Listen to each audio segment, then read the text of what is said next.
الملكية. معنا سيدي محمد. السلام عليكم. وعليكم السلام ورحمة الله تعالى وبركاته. عندك قريبة تبارك. حياك الله مولاي. الحمد لله، شكرك بزاف وكنشكر خويا سامي بزاف. بارك الله فيك، أعزك الله. والله إلا شحال هادي وأنا كنتصل بك. يا مرحبا أخي، يا مرحبا. الله يسلمك. مسكين السيد، الله يتخلق في وليداتك والله يرحم والدات، ديما أنا شي دعوة ديال الخير يسهر علينا الله في شي خدمة إن شاء الله ميسرة إن شاء الله. يا ربي يا كريم يا رحمن يا رحيم. دابا توفقت مع الوالدين اللي تجراو عليا لا اله الا الله محمد رسول الله، وانا نفكر لا اله الا الله ما شاء الله وصافي. لا حول ولا قوة الا بالله.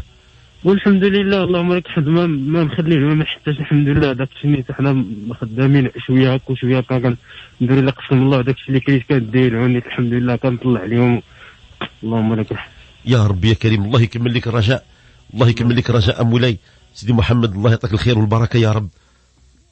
لا إله إلا الله. أخي الفاضل، الإنسان في هذه الحياة هو دائما معرض أن يجابه بعض المشاكل. هكذا هي الحياة.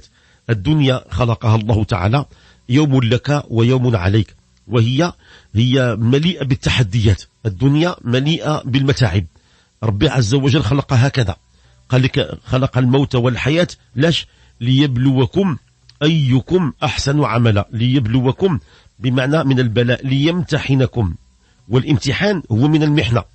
فكاين محن في الدنيا ما نكروهاش، كاين محن. وربي عز وجل قال ولقد خلقنا الإنسان في كبد. ولقد خلقنا الإنسان في كبد. كبد يعني مكابدة، يعني متاعب، يعني اللي بغاها باردة وتجيه بين يدو مسقية راه ما كايناش. راه تاريخ البشرية كله هكذا منذ أن خلق الله آدم إلى قيام الساعة. وحتى دابا الكبار القوم اللي كنشوفون في التلفزيون، ربما الناس يعني في مراتب عليا وعندهم مراكز سامية ودي مليونير، حتى ما عندهم متاعب أخرى من نوع آخر. واخا عنده المال أو عنده السلطة أو عنده الشهرة، عنده متاعب من نوع آخر. الكل واحد ما عايش مرتاح، لأن ربي عز وجل شاء أن تكون الدنيا هكذا، ما فيهاش الراحة، فيها الكفاح، فيها النضال، فيها العمل. أي نعم كاين ساعات الراحة وساعات النعيم، ثم سرعان ما تتحول إلى متاعب. فعلينا أن نصبر وأن نكافح. وهي الخطة اللي وضعها العلماء، قال لك إذا أعطاك الله خيرا شكرت، وإذا ابتلاك بشر صبرت، وإذا أذنبت بخطأ استغفرت. هذه الحياة الدنيا ببساطة. أحسن توجيه مركز هو أنك في الطريق ديالك فيما كيعطيك الله شي نعيم، كيعطيك الله النجاح وكيعطيك الله تعالى الرزق، وهادشي كثير الحمد لله. خيرات مولانا كثيرة، من اللي كان ناخذ أي نعمة من النعم نشكره عليها، تشكره على النعم. وإذا أصابك ببلاء، مرض أو سقام أو نالوا من سمعتك أو غير ذلك، اصبر، كن من الصابرين. البلاء نصبر. وإذا أغواك إبليس ووقعت في خطيئة استغفر ولا تخشى ولا تخف، الله غفور رحيم. ربنا يقول لولا أنكم تذنبون فتستغفرونني لجئت بقوم آخرين يذنبون فيستغفرونني. فالله تعالى يفتح لنا الأبواب كل هذه الخير، والإنسان يواظب على الدعاء. أحسن طريقة أخي الفاضل سي مصطفى في قيام الليل، في جوف الليل والناس نيام، وقت الغفلة كل شيء ناعس. انت غيجيك شوية العجز، غتنوض وغتوضى وغتصلي ركعتين لله، وغتشوف أننا كل شيء ناعسين. أهل بيتك كل شيء نائمين، الجيران كلهم يغطون في نوم عميق. هذا كيتسمى وقت الغفلة. هذا الوقت هذا نستغله، كنوض كنتوضى وكنذكر الله تعالى وكنصلي ركعتين خاشعتين، وفي السجود كنقدم المطالب ديالي لمالك الملك.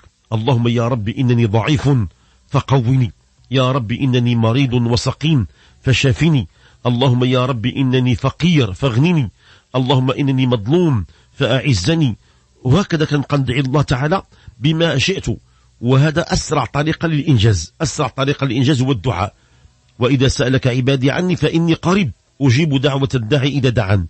الله تعالى يعطيك القوة والاستعداد على الفعل، يعطيك إما القوة والاستعداد على الفعل، أنت دير هذا الإنجاز بنفسك، وإما يسخر لك أطيب وأنبل خلقه يجعلهم في خدمتك، هذا كيتسمى التسخير. وإما أن الله تعالى يعطيك بلا حساب ولا عقاب ولا عتاب. 3 حالات: إما أنت أيها الإنسان أنت فقير وضعيف، لكن ربك كما أعطى الأغنياء والأقوياء يعطيك من قوته ومن بركاته، وتكتسب القوة، تعود أنت قوي ومخترع ومفكر وقادر على الفعل في نفسك. وإما أن الله تعالى يخليك على حالك، ولكن يسخر لك ناس آخرين اللي هم مراتب عليا، إما في المال وإما في السلطة وأي مقام، يسخره لك، يكون مسخرا لك، يخدمك ويقضي حوائجك، وربي يسخر هذا الأمر. وإما أن الله تعالى بفضله ومنه يعطيك ابتداء بلا حساب، يرزق من يشاء بغير حساب. أسأل الله تعالى أن يفتح لك باب العطاء، وأن يغلق عنك باب التعسير، وأن يفتح لك باب التيسير، وأن يحقق لك الرجاء ويبلغك المقصود، إنه سميع قريب مجيب.